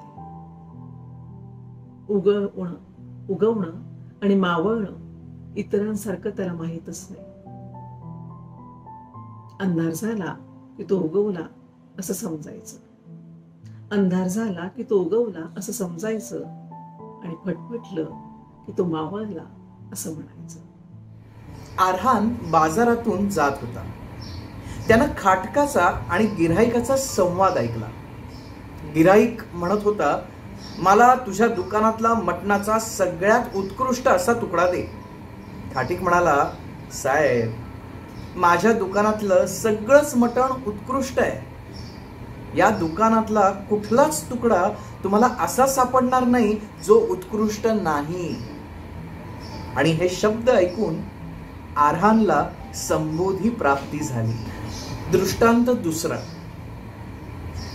प्रश्न. एका कार्यक्रमात काही मानसोपचार तज्ज्ञ एका गुरुला भेटले. त्यांच्या मनात घोळत असलेला एक प्रश्न त्यांनी त्या गुरुला विचारायचं ठरवलं. त्यांनी विचारलं, तुम्ही लोकांना कशा प्रकारे मदत करता? गुरु उत्तरला, मी त्यांना अशा ठिकाणी आणतो जिथे ते कुठलाच प्रश्न विचारू शकत नाहीत. दृष्टांत तिसरा. पाणी आणि चंद्र. बौद्ध भिक्षुणीला खूप वर्ष ध्यान साधना करूनही त्याचं फळ प्राप्त होत नव्हतं. एक दिवस ती चंद्रप्रकाशात कचलेल्या बांबूच्या एका जुन्या कावडीतून पाणी आणत होती. अचानक बांबू तुटला, कावडीचा बुंदा फुटला आणि ती मुक्त झाली.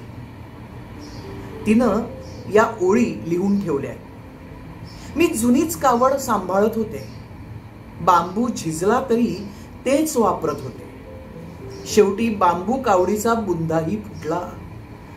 आता कावडीत पाणी नाही आणि पाण्यात चंद्रही नाही.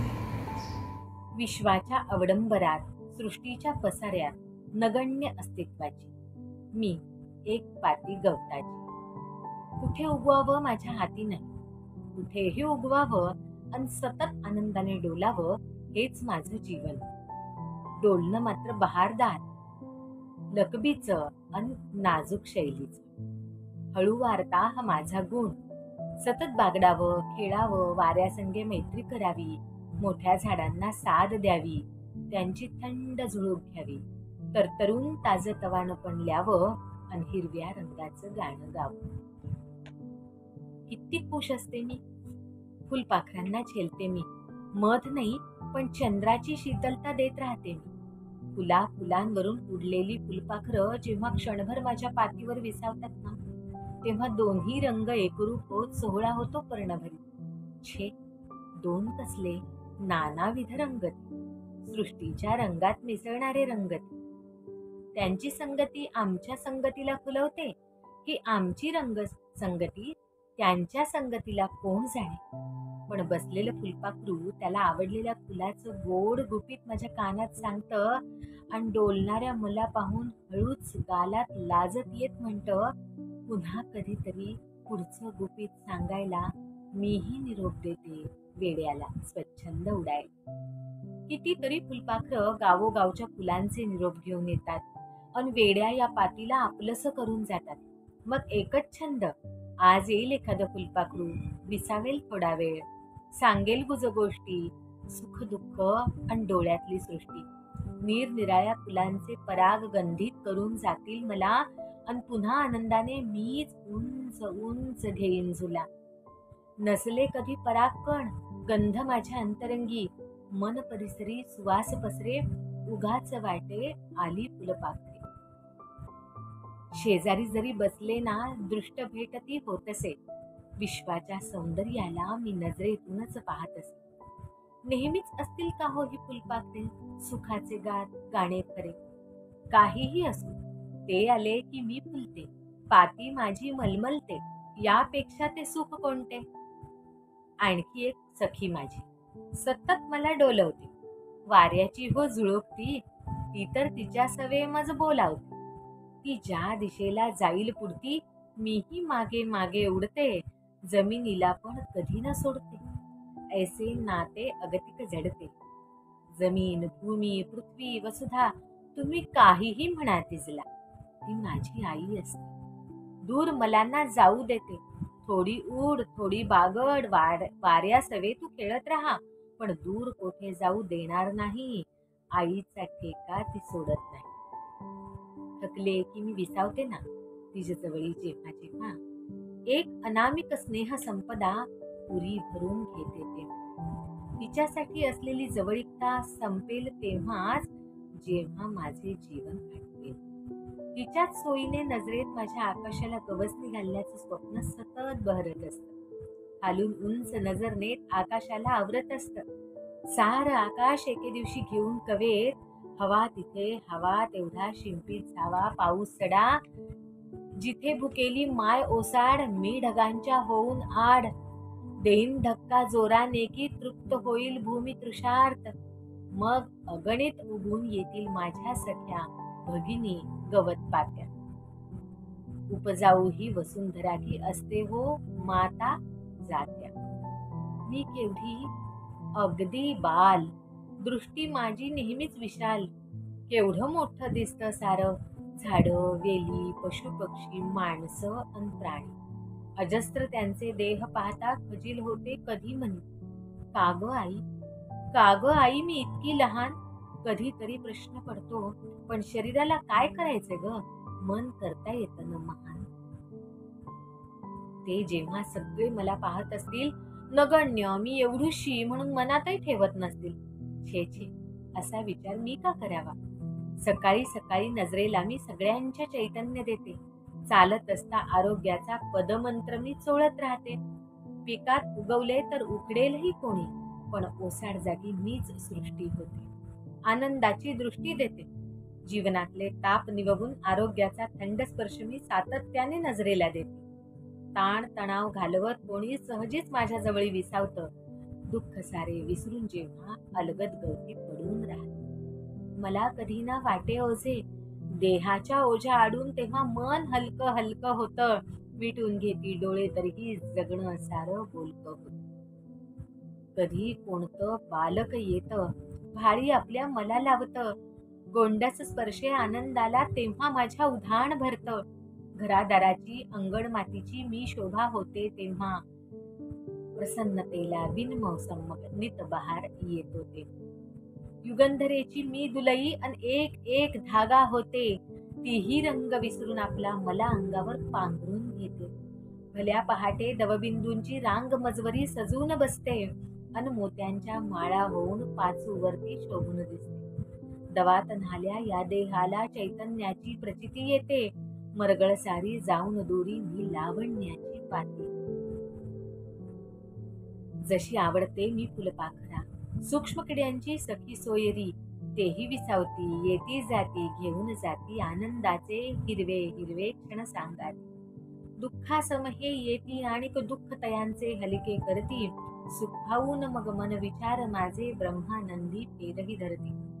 एक अग्र होणे म्हणजे जसे टोक हे असते माझे. कुशगवताची पाती माझी कुशाग्र होती सारे सारे. कधी पातीचा काढा माझ्या दूर करवितो ताप जीवनी. औषध होऊन ठरते कधी मी रोग्यांसाठी चिरसंजीवनी.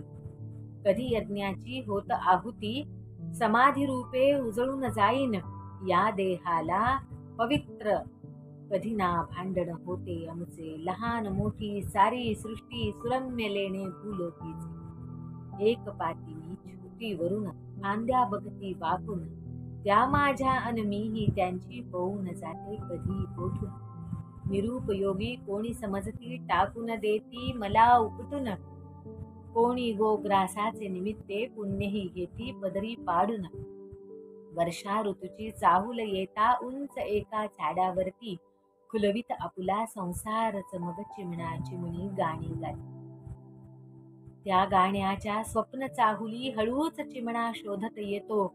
चोची मधुनी मजला घेऊन घरट्यामध्ये अलगद नेतो. मीही तेथे शय्या होते. मीही तेथे शय्या होते. बाळ जीवाची वाट पाहते. चिव चिव नाजूक पूजन करता पिल्लू मजवर सुखे विसावते. मजवरी ना जरी फुलले फूल मजवरी ना जरी फुलले फूल. कोंब कोवळा तो होते मूल. चिमणी सवे मी आई होते.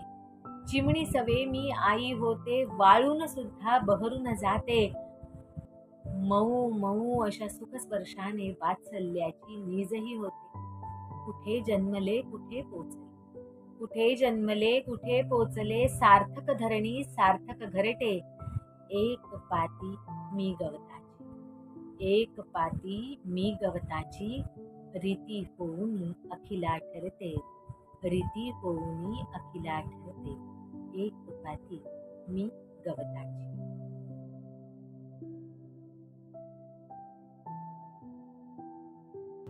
मी महात्माजींना प्रत्यक्ष पाहिलं होतं. त्यांच्याशी बोललो होतो. त्यांचा हात माझ्या पाठीवरून फिरला होता. महात्म्याचं मोठेपण कळावं इतकं माझं वय नव्हतं. पण काहीतरी अलौकिक पाहिल्याचा आनंद मी त्यावेळीही अनुभवला होता.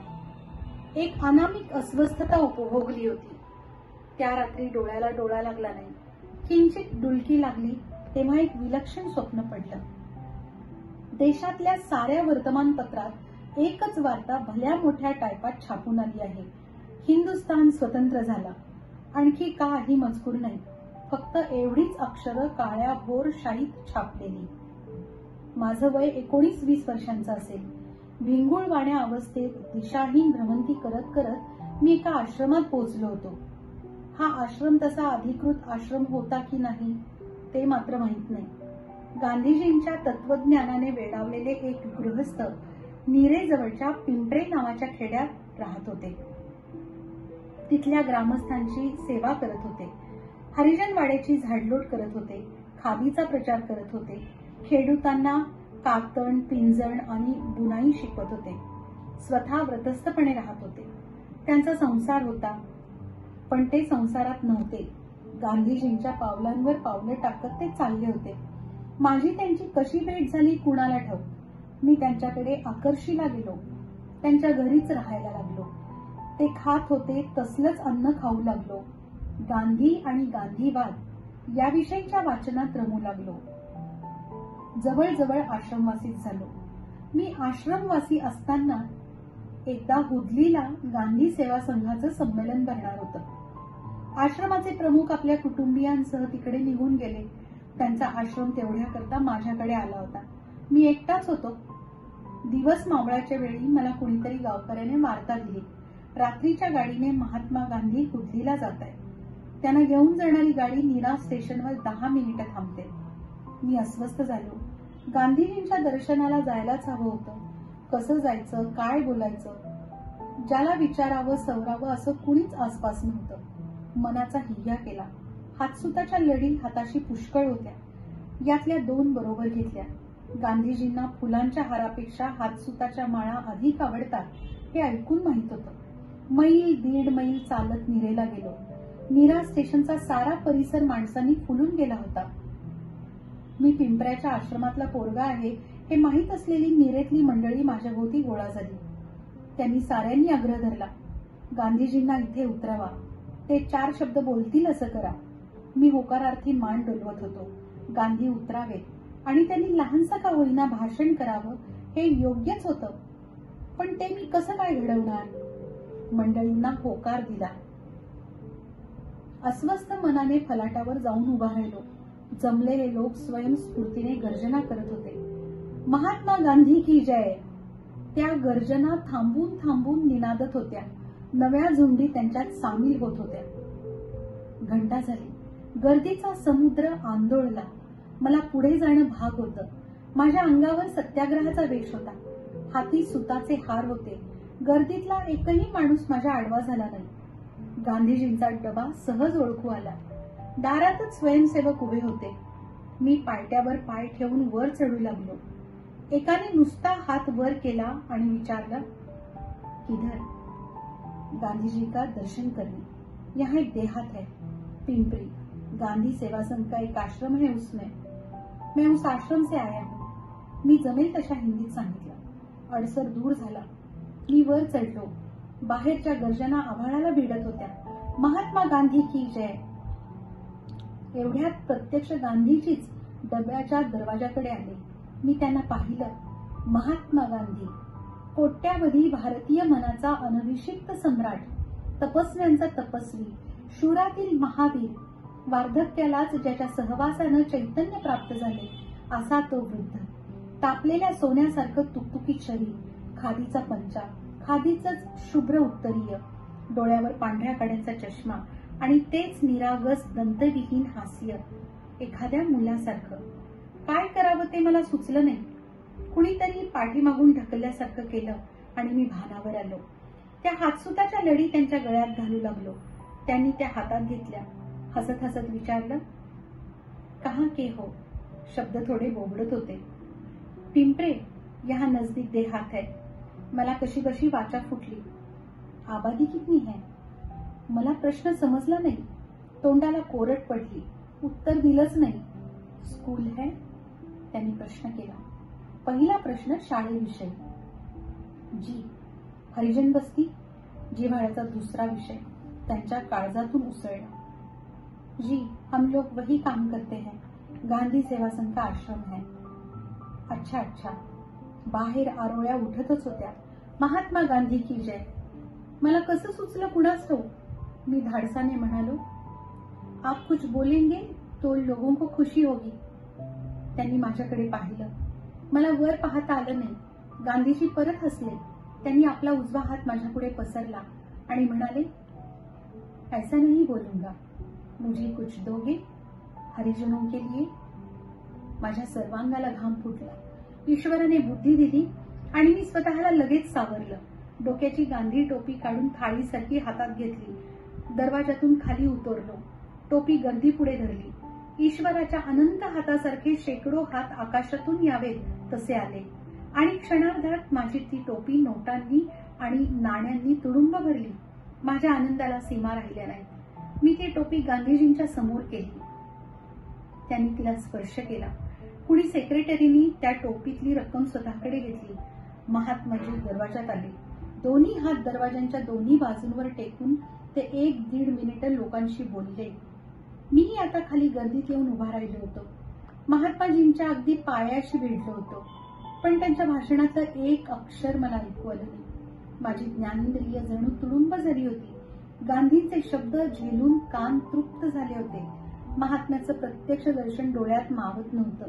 जीभ आवाक झाली होती. पुन्हा एकदा जोराचा जय जयकार झाला. महात्मा गांधी की जय. आणि गाडी हलली. जाताना गांधीजी थोडे झुकले. त्यांनी माझ्या पाठीवर हात ठेवला. माझ्या स्पर्श ज्ञानालाही बधिरता आली. पुन्हा चालत चालत पिंपऱ्यापर्यंत गेलो. अंधारी रात्र, शेतवडीचा रस्ता, काही जाणवलं नाही. मी चालत गेलो की पंखबळाने जाऊन पोचलो ते माझं मलाच कळलं नाही. डिजिटल स्वरूपात होणारा हा अभिवाचन महोत्सव साहित्यायन 2021 या कार्यक्रमाची संकल्पना आणि निर्मिती आहे राज्य मराठी विकास संस्थेचे संचालक श्रीयुत संजय कृष्णाजी पाटील यांची. उद्या या कार्यक्रमाचा दुसरा भाग प्रसारित होईल. माहिती व जनसंपर्क महासंचालनालयाचं महाराष्ट्र DGIPR यूट्यूब चॅनल, राज्य मराठी विकास संस्थेचं यूट्यूब चॅनल आणि व्हिजनचं vision voice and act YouTube channel या तिन्ही चॅनल्सवरून हे दोन्ही भाग प्रसारित होणार आहेत. आपण त्याचा आनंद घेऊ शकता. पुन्हा भेटूया उद्या साहित्यायन 2021 या डिजिटल अभिवाचन कार्यक्रमाच्या महोत्सवाच्या दुसऱ्या भागात. नमस्कार.